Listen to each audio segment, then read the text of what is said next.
This is just what you need before your presentation tomorrow, my business partner Alex said, sliding a USB drive across the conference table with an unusual smile. I stayed up late finalizing those sales projections you requested. I stared at the small black drive, a strange feeling of unease washing over me. I'm Megan Walsh, 34, co-founder of Pinnacle Analytics. And after 5 years of partnership with Alex Chen, I never imagined I'd be questioning whether my own business partner was trying to sabotage me. But after several corrupted files, mysteriously deleted presentations, and clients receiving altered proposals, I had learned to be cautious. Thanks, but I've already prepared my own numbers, I replied, my fingers not moving toward the drive. I noticed Alex's wife Vanessa watching intently from the doorway of our office kitchen, coffee cup in hand. But these have the updated quarterly figures, Alex insisted, pushing the drive closer. The board will want the most current data. Vanessa sauntered over, placing a steaming mug in front of me. I made you that chai tea you like, she said sweetly. You'll need the energy for tomorrow. The tea had a strange, slightly bitter aroma that made me hesitate. Last month, I'd been violently ill the night before the Westfield presentation, a presentation Alex had surprisingly been prepared to deliver in my absence. How thoughtful, I said, forcing a smile while my mind raced. I glanced at my watch and stood abruptly. I just remembered I need to make a call before our next meeting. Excuse me for a moment. As I walked to my office, I discreetly palmed the USB drive. Something wasn't right, and I intended to find out what. In the privacy of my office, I connected the drive to an isolated laptop I kept specifically for testing suspicious files, not to my main computer where I stored all our client data and presentations. My caution proved warranted when the virus scanner immediately flashed red warnings. The drive contained malware designed to corrupt files and extract data. My hands trembled as I photographed the screen. This wasn't carelessness or coincidence. This was deliberate sabotage. Through my office window, I could see Alex and Vanessa in hushed conversation, their expressions tense as they glanced repeatedly toward my door. The pieces were falling into place. The accidental deletion of my presentation files before the Johnson meeting, the server error that lost our biggest client's data, always files only I had access to, always before meetings where I was taking the lead. I'd built Pinnacle Analytics from the ground up. Alex had joined 3 years in, bringing connections and investment, but lacking the technical expertise that had made our firm renowned in the industry. Our partnership agreement was clear. I handled the technical side and major client relationships, while he focused on operations and new business development. But 6 months ago, things had shifted. Alex began inserting himself into my client meetings, scheduling discussions when he knew I couldn't attend, slowly attempting to edge me out of relationships I'd cultivated for years. And now, it seemed, he was taking more direct action. I carefully removed the drive and returned to the conference room, where Alex was checking his phone with feigned nonchalance. "Everything okay with your call?" he asked, not meeting my eyes. "Interesting call, actually," I replied, setting down the untouched tea. "Morgan Stanley wants to move our meeting up to this afternoon instead of next week." Alex's eyes widened slightly. Morgan Stanley was our biggest potential client, one he'd been trying unsuccessfully to land for months. "Today? But we're not prepared for—" "Actually, I am prepared," I interrupted smoothly. "I've been working on the proposal for weeks. I was going to surprise you, but since they're eager to move forward, I should head over now." "But," Alex started, clearly flustered. "You'll need the latest projections. The ones on that drive." "Oh, I've already incorporated all the current data," I said, watching his face carefully. "Unless there's something specific on this drive I should know about." Vanessa, who had been lingering nearby, stepped forward. "Alex spent hours putting those projections together, Megan.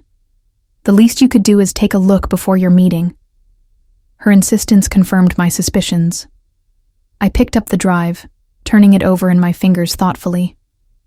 You know, it's strange. When I checked this drive, it seemed to contain something quite different than projections. Alex's face paled. You already looked at it? On my secure testing laptop, yes. I kept my voice level despite my racing heart. Would you like to explain the malware designed to corrupt presentation files and exfiltrate client data? The silence that followed was deafening. Alex's expression cycled rapidly from shock to anger to calculation. Vanessa's coffee cup clattered against the table as she set it down too hard. There must be some mistake, Alex finally said, his voice strained. Perhaps the drive was corrupted when I saved the files. Corrupted with professionally designed malware that specifically targets presentation files? I raised an eyebrow. That would be quite a coincidence, especially considering the pattern of accidents that have been happening before my major presentations. What are you implying? Vanessa snapped, her friendly demeanor evaporating. I'm not implying anything. I'm stating facts. I pulled out my phone, opening a document I'd been maintaining for months. February 12th. Presentation files for Westfield deleted hours before the meeting. March 3rd. Client database corrupted before the quarterly review. April 17th. Wrong figures somehow inserted into the Henderson proposal, nearly costing us the account. I looked up from my phone. Should I continue? Alex's face had gone from pale to flushed. Those were technical glitches, system errors. That only affected my files? Never yours? I interrupted. And always before critical presentations where I was taking the lead? Vanessa moved to stand behind Alex, her hand squeezing his shoulder. You're overreacting, Megan. Alex has done nothing but support this company. By trying to sabotage me and steal my clients? I pulled out another phone, a backup I'd started carrying after the third accident. I've been recording our conversations, Alex, including the one last week where you told Vanessa that after tomorrow, Megan won't be a problem anymore. Alex leaped to his feet. You've been recording us? That's illegal. Not in this state. It isn't. I stood my ground. And not when I have reason to believe you're attempting to commit corporate fraud. I turned my attention to my laptop, opening an email draft I'd prepared just in case my suspicions proved correct. I've drafted an email to our board of directors and our attorney. It includes all the evidence I've gathered, the corrupted files, the pattern of incidents, the recordings, and now this malware-infected drive. You wouldn't. Alex's voice was low, threatening. You'll destroy the company. No, Alex. You were trying to destroy the company, or at least my part in it. I met his gaze steadily. Were you planning to push me out once you'd established relationships with all my clients? Or was this just about tomorrow's meeting with Gartner Group? The flash of surprise in his eyes told me I'd hit the mark. The Gartner presentation represented a potential $50 million contract, the biggest in our company's history. You have no proof, Alex said, but his voice lacked conviction. Don't I? I turned my laptop around, showing the security scan results from the USB. This is just the latest attempt.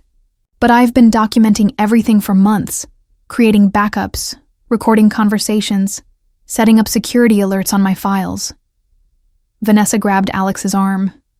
Don't say anything more, she hissed, but the damage was done. I'm not sending this email yet, I said, closing my laptop. I'm giving you a choice, Alex. You can resign from Pinnacle Analytics, sell your shares back to the company at fair market value, and we'll part ways without legal action. Or I can send this email and let the board and the authorities decide what happens next. You can't force me out of my own company, Alex sputtered, his face reddening. Our company, I corrected, which you've been actively trying to sabotage. The partnership agreement has a clear clause about fraudulent activity, Section 8.3, if you'd like to review it. The mention of the specific clause made him flinch. He knew I was right.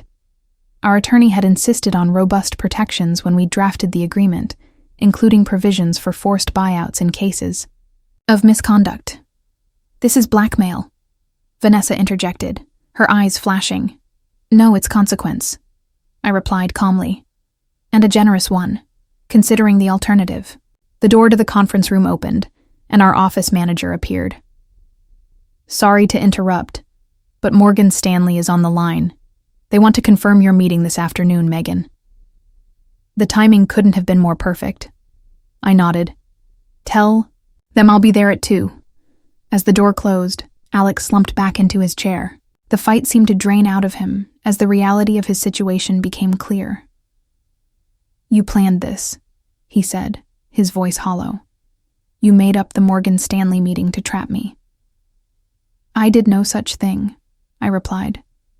Morgan Stanley reached out, last week, to me specifically, based on a recommendation from Henderson. I just didn't tell you about it. I paused, letting that sink in. You've been so focused on sabotaging me that you forgot what made this company successful in the first place, my relationships and expertise. Vanessa grabbed her purse, her movements sharp with anger. This isn't over, Megan. Actually, it is. I pulled out a folder and slid it across the table. Here's the resignation letter and share transfer agreement. Our attorney drew it up last week after I shared my concerns. You have until the end of the day to sign, or the email goes to the board. You've been planning this for weeks, Alex said, realization dawning on his face. I've been protecting myself for weeks, I corrected. There's a difference. After they left, Alex with the unsigned papers clutched in his hand, I finally allowed myself to breathe. My hands were shaking as I poured the suspicious tea down the sink and made myself a fresh cup from my personal stash. Rachel, our head of IT security and one of my most trusted colleagues, appeared in the doorway. Did you get what you needed? I nodded. The malware on the drive was exactly what you predicted, designed to corrupt presentation files and extract client data. And the recording system worked? Perfectly. I smiled grimly. Everything from the moment they entered the room. Rachel had helped me set up security protocols after I first suspected Alex was tampering with my files.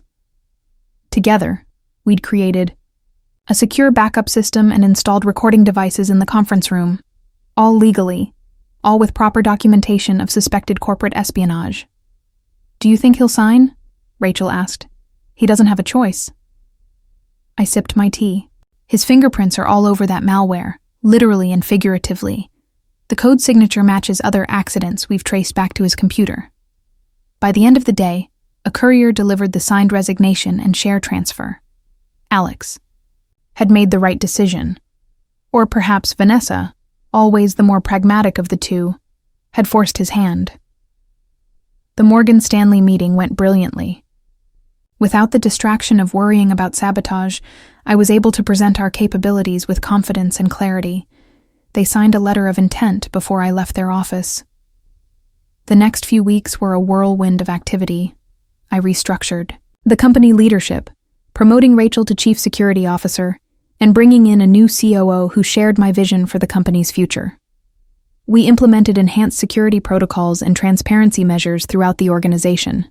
Word got around, as it always does in our industry. 3 former clients who had left during Alex's tenure reached out to restart discussions.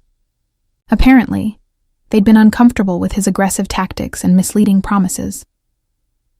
6 months later, Pinnacle Analytics hosted a technology conference downtown. As I took the stage to deliver the keynote address, I spotted a familiar face in the crowd. Vanessa was sitting near the back, alone. Our eyes met briefly before she looked away. I didn't change a word of my speech, which focused on integrity in business and the importance of building genuine partnerships based on trust and expertise.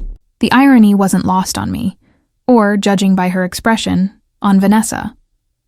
Success in our industry isn't just about technical capabilities or client relationships, I told the audience of industry leaders and potential clients. It's about integrity. About building something that can withstand challenges, both external and internal. After the speech, several young entrepreneurs approached me for advice. One woman, eager and bright-eyed, asked how I'd built Pinnacle into such a respected firm. I protected what mattered, I told her. I knew my value, documented everything, and wasn't afraid to take decisive action when necessary. Later that evening, I received an email notification that Gartner Group wanted to extend our contract for another 3 years, the longest commitment they'd ever made to an analytics provider. I smiled as I closed my laptop, thinking about how differently things might have turned out if I hadn't trusted my instincts and taken precautions. The local business journal had published a small piece that morning about Alex launching a new startup. I hadn't read it. Instead, I focused on finalizing my presentation for next week's industry panel on cybersecurity ethics. The best response to betrayal, I'd learned, wasn't about getting even. It was about moving forward, stronger and wiser than before. As I packed up my office for the night, I glanced at the framed article on my wall, the first major feature about Pinnacle Analytics, with a photo of me standing alone in our original tiny office.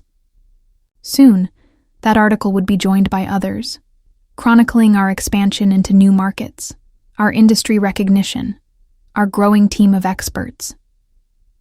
None of those articles would mention Alex Chen. In business, as in life, betrayal leaves a mark. But success truly is the best revenge.